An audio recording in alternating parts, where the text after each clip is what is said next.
I'm a comparatively young whelp on the Nintendo Wire team.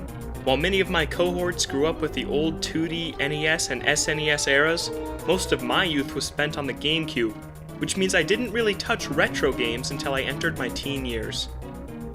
There were many genuine gems I found perusing the internet. Earthbound, Final Fantasy VI, and Chrono Trigger will forever remain some of the greatest ever, but few have the unique and immersive pull of Super Metroid. I played and adored the likes of Metroid Prime, Metroid Fusion, and Metroid Zero Mission as a tyke, so by the time I hopped back in time to play the SNES Classic, I was well acquainted with how Samus Aran operated. Even so, I found myself gripped by the stark alienness and immersive innovations of Super, to the point that it became my favorite in the series. Clearly, it's a game that stands the test of time, but what made it so engaging, and so impactful? Metroid has always excelled at creating isolated, hazardous environments for the player to get lost in, but Super's Zebesian caves hit the series' highest note.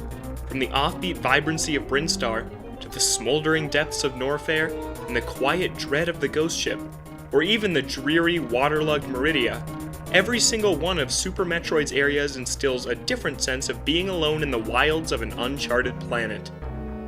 Even though several beats were recycled from the original Metroid, it feels incredibly fresh. Of course, Super Metroid's true claim to fame is how it codified the Metroidvania genre. It would be another few years before Castlevania evolved to take up the second half of that portmanteau, and Super set the stage, and the bar, with sheer excellence.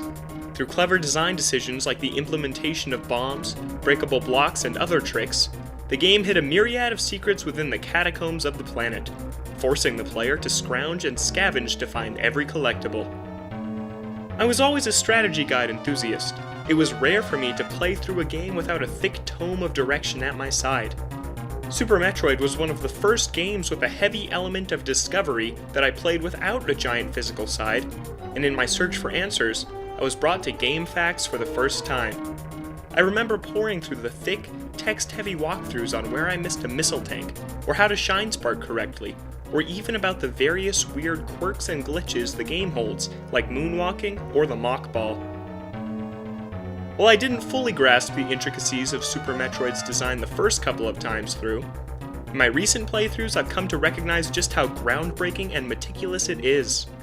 The central loop of explore, find equipment, use equipment to explore more is nothing short of addictive, and the craftiness of how well some items are hidden, requiring you to use every tool in your arsenal, is ingenious.